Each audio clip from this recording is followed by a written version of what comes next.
before we start. Hope you guys have a happy Thanksgiving. Told the team today, thankful for a lot. It's probably my favorite holiday, so hope you guys have a good one. Don't eat too much. Yeah, thank you. What are you thankful for? Everything. Why is it your health? I don't know. Because it's Thanksgiving. You get, I guess you reflect on what you're thankful for, and you can be thankful for a lot.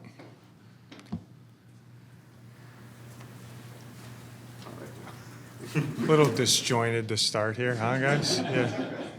Thankful for the players, thankful for the staff, thankful for, the building that we're in, to do what you love to do on a daily basis. A lot of people don't get to, I told them today, to compete on a daily basis. A lot of people don't get to get measured on a daily basis. I love that, so thankful for it. How thankful are you for a guy like Josh Woods being able to fill in for Kaiser? Yeah, huge. He's he'll look forward to a week of practice here, and he'll have a good week, and he's ready to go. What goes into the mental toughness of being an offensive lineman? Mental toughness. I don't know if I necessarily believe in mental toughness. I think you're trained or you're untrained, but the ability to do what you're coached consistently versus different people, that's a thinking position. So that goes into it. Can you make the correct calls and decisions over and over and over, along with the physical element of, blocking your guy? It's an awesome position. What have you seen out of Kyler and Yelda's relationship?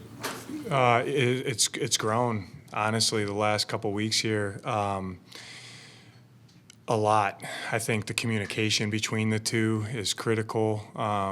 Yelda was he actually talked to me about it. That's a good question for those two guys too, because that's a really good question to me. Josh is, thankful for that. Kyler wants to be involved with a lot of those calls. So it's not all on him. You know what I mean? It's not all on one guy. They're kind of buddy system with that, but I think it'll continue to get better too. The communication with those guys, being on the same page, getting us in the right calls and checks and all that stuff. It's been cool to see.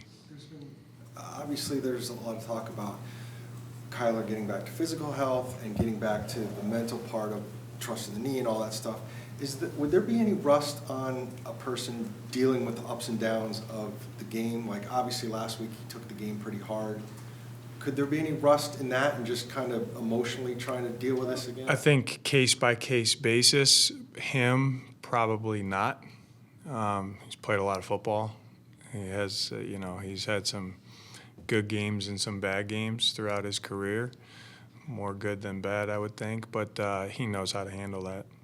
He's only 1-8 against 1-7 against the Rams all time, including the playoffs. Can that sneak into a guy's head? Even a guy like Kyler? No. Why not? Every team is different. Every game is different, and I don't think he lives in the past. Dante played about 80% of the snaps on Sunday. Is that way too high in your opinion, or is he somebody that... Well, it got bumped up because of the two injuries. So really good question there, Bo. But yeah, no, I don't like him to be typically that high. We normally have 5 of those guys up, depending on the packages and all that stuff. That's how we normally operate there. But some guys get a little bit more, some guys a little bit less. 80% is high to me for a big guy. But it just so happened that Lecky came out and Kevin came out, so we had to, somebody else has to bump up, which he was that guy. So hopefully we can get it down a little bit. Have you noticed the learning curve maybe shrunken a little bit because maybe his dad's experience in the NFL helping him kind of get Who Stills? Yeah. Have you noticed maybe he's a little bit farther? He's honestly a guy. If you want to talk from improvement to when he got here as a rookie to where he is now, I don't know if there's a guy that's made a bigger jump than him out of our rookie class. He's where he started. He started being down, and then he started being up, and then, what he's done for us, since he's been playing has been critical to us playing pretty good defense, at times. So he's really taken steps every week to improve his game. And he's very mindful of that too, the things that we talk to him about and ask him, hey, you got to work on this, you got to work on this. He's very mindful through practice, and then it shows up in the game. And he's doing a really good job. How do you feel he did with those added reps? Obviously, it's not what you want to see, but.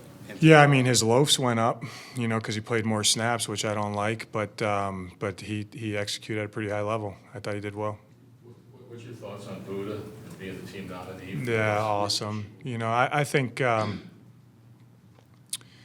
when you look at how he plays the game and the position, having that been, kind of I've been in that room multiple years, the DB room, working with safeties and corners and all that, how he what we ask him to do and how he plays the position with, extremely aggressive, violent, fast, and then playing within the rules, also respecting teammates and things like that. I think that's why he's up for that award. But you're kind of in awe with how he can operate and play the game the way that he does on a week-to-week basis. And that showed up before we got here. That's shown up since we've been here. And, grateful for him. What have you liked from Carter that's earned him that starting spot? Yeah, I mean, he's been doing a good job in pass pro, and he's can move people in the run game. And I think the communication between him and Hump has helped both of them, has helped the entire unit. And he continues to get better too now as we get going. So excited about him in there, and I think he's another one that's going to continue to get better the more he plays. Did Amari have any kind of setback last week when he didn't practice on Friday after having some practice? No, that was kind of part of the plan, honestly, Howard. We'll get him out there this week, see where it goes. How different of an offense is this with and without Michael Wilson?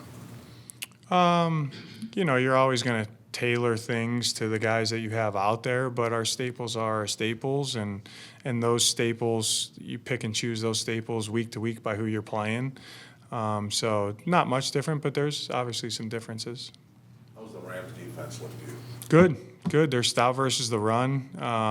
They get on people quickly. They play a lot of two deep shell, kind of like we do. But they match routes and concepts correctly, and they're disruptive in known pass. So we got to do a good job in known pass, and that's by scheme and people. So we got to make sure we got a plan for both of that. On the Thanksgiving theme, how hard is it to balance with football and family for a coach, especially when you have the holidays? Not hard at all. Standard operating procedure, man. Which is? Yeah, we'll work tomorrow. And then I'll get them out of here a little bit earlier so they can get home, see their families, and then we'll kind of just balance that time out on Friday and Saturday. But everybody does it. Do you watch the football games are on if you're getting out here early? Or I'll eat and go to bed is what I'll do probably. Catch up on some sleep. Would you like to see more under center looks from your own offense?